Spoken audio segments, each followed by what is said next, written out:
Welcome back, guys. So, I may have made another, albeit less questionable, financial decision this past week. A few weeks back, I was having a think, and I realized that it's been a little while since AYN released their last device. And wouldn't you know it, they just then decided to announce not one, but 2 devices within 2 weeks. Depending on when this video gets uploaded, it might have been like a month ago, but bear with me. This video will only be covering one of those devices, the Thor handheld, and that's because it's the only one we can purchase as of right now. And I think talking about the Thor is more interesting than speculating about what the Odin 3 could be. Okay, so funny story. It took me so long to make this video that by the time this video gets uploaded, the Odin 3 will already have gone on sale and I will probably have pre-ordered one. Oopsies.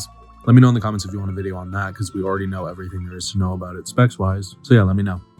Back to the video. If it gets revealed soon enough and is interesting enough, I may make another video talking about it, but I don't think it's really a question of whether or not a dual screen device from AYN modeled after the 3DS is more or less interesting to talk about than a follow-up to their last device that just looks like a more powerful Retroid Pocket 5. But before we get into any of that, look at my shirt. Do you like it? This video is sponsored by Into the AM, a clothing brand focused on making cool-looking clothes for men. I know my audience, I know almost all of you watching are men, and something men suck at, myself included, is dressing ourselves in a fashionable way. Into the AM has a variety of options across their entire website in case you want a basic design, like a plain t-shirt, shorts, jeans, or pants. But what I'm most interested in is their graphic tees. Their designs are drawn by real people, not AI. I would never advertise AI art to you guys, but I just want to make that clear because these designs are really cool. I have 3 of their shirts and they all look really nice, but I think this Japanese cherry blossom one might be my favorite just because of how pretty it is. I'm going there. This is Japan. With all the cherry blossoms. Are you going in cherry blossom season? I think we might be like a week before. Damn. Well, that means we'll still see something. That's true. There's nothing on the back. They're also just incredibly comfortable. They're nice lounging shirts and they make me look cool, which is really hard to do. I've been wearing around campus there and be like, oh my god, this guy looks so cool. Are they though? No. If you want one of these shirts or really anything from their website for yourself, click my link in the description, which will give you a whole 10% off your order. Thank you Into the AM for sponsoring this video. Now let's get back to talking about the AYN Thor. Alright, so the dual screen war is really heating up. Just within the last 2 months, 3 different companies have announced dual screen Android devices.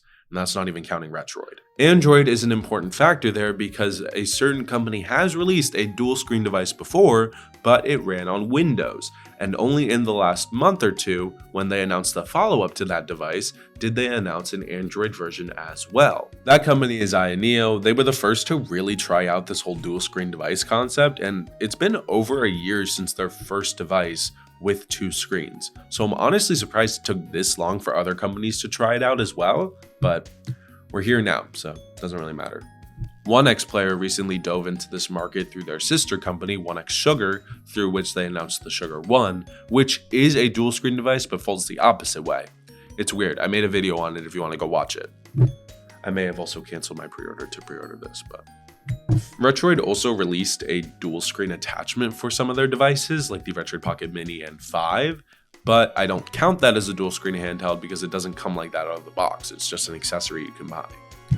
I still don't have mine, so. That's all to say that the dual screen war is getting heated. It's not just AYN with their one Windows handheld anymore. We have actual competitors making devices to compete with them. Competition is good, obviously, and I'm very excited that more companies are jumping into this market. And the reason why I think the Thor is the most interesting out of all of these devices announced is because it most closely resembles a 3DS. I mean, just look at it. Bigger screen on the top, smaller, more square screen on the bottom with the controls lined up next to it, and the control layout is basically the same as it was on the 3DS, aside from the right stick, but the 3DS didn't even have a right stick. So I think just to state the obvious, this thing looks a lot like the Retroid Pocket Flip 2, which I have here, if it had a screen on the bottom. And I would start some conspiracy about AYN and Retroid working together or something like that, but you guys told me in the comments of my last video that they're owned by the same parent company, so I can't do that anymore. That really isn't surprising. There have been more than enough similarities between AYN and Retroid's devices to make this an obvious observation. But hey, I'm stupid, give me a break. I actually did log into Reddit around the time of the Thor's announcement. I'm not sure why I did that. I don't really use Reddit much anymore, but I saw that someone made a slight meme about how owners of the Flip 2 feel a little ripped off now that the Thor has been announced.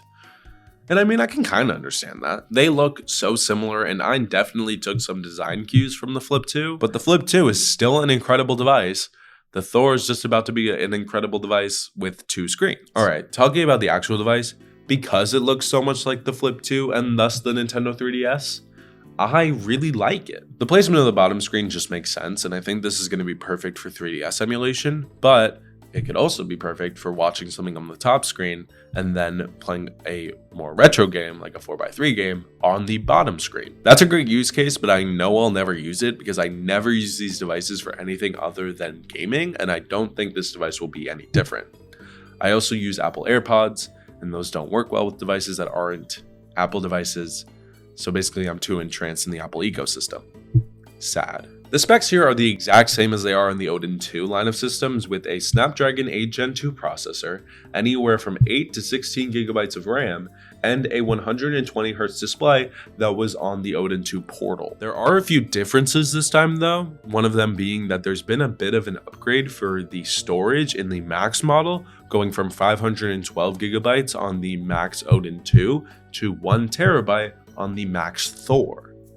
It's still 16 gigabytes of RAM. It's just they made a bit of an upgrade for storage, which is interesting. And there's been a slight reduction in battery size, which I find also very interesting. The Odin 2 and 2 Portal had 8,000 milliamp hour batteries, and the Thor has a 6,000 milliamp hour battery. This is probably something to do with space, but it is something I wouldn't expect, seeing as it has to power 2 screens now instead of just 1. So I would kind of expect them to have a bigger battery, not a smaller one. But we'll just have to see if battery life's an issue once I get my hands on this thing. Both of the screens on here are OLED displays, with the top screen being a 120Hz display and the bottom screen being 60Hz, which isn't that big of a deal. I'm not sure why you need 120Hz on the bottom screen.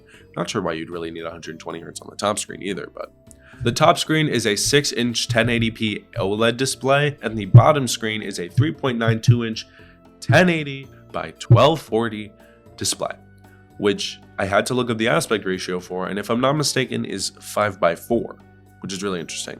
It's interesting that they went with that over something like 4:3, but maybe it's something to do with space or what screens they have. I don't know. The bottom screen doesn't get as bright as the top screen. The top screen can get up to 650 nits, while the bottom screen only gets up to 550. Shouldn't really be that big of a difference, but it is kind of noticeable, I'm sure, if you're playing in bright environments.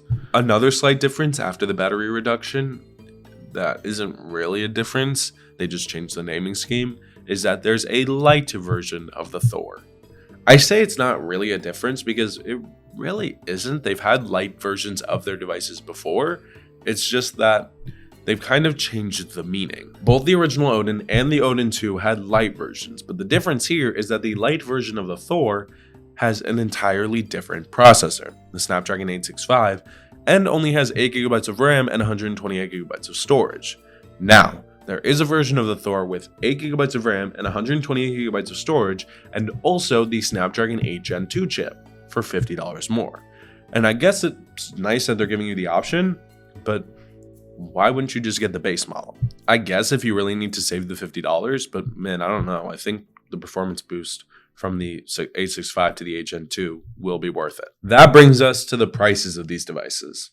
Quick disclaimer, these prices are subject to change because they are listed as on sale on AYN's website right now, but I seriously doubt that they'll increase the prices anytime soon. I've talked about this many times before. These companies like to mark their things as on sale so that you'll think that you won't get them at that price and have to buy them quickly, but that's manipulation. Don't fall for it. Okay, so the prices are $249 for the light version, $299 for the base, $349 for the Pro, and $429 for the Max. That is a bigger price jump from the Pro to the Max than I would have hoped, but to be honest, it's not a horrible price. Comparing it to the $400 price tag for the cheapest AYN Neo Pocket DS, which only has 8 gigabytes of RAM, and the $600 price tag for the 1X Sugar 1, $429 for the most expensive model is pretty good. $250 is an even better deal, seeing as it's the cheapest dual screen handheld on the market right now. Not saying you should buy that one, I'm just saying it's cool that we've gone from AYN Neo being the only one making a dual screen handheld, and it's a Windows handheld that costs like $2,000, to 3 different companies making Android-based dual screen handhelds, and the cheapest one is $250. Tell me that isn't sick. But yeah, I'm really excited for this to land in my lap. It's supposed to start shipping mid-October, so get subscribed if you want to be one of the first people to see that. But I've just always wanted a dual screen Android handheld, and the fact that that is about to become a reality for me is so exciting. But what do you guys think of the AYN Thor? Are you as excited for it as I am? Did you pre-order one of the other dual screen devices and cancel your pre-order for this one? Let me know in the comments down below, and I will see you next week. Hopefully. Goodbye.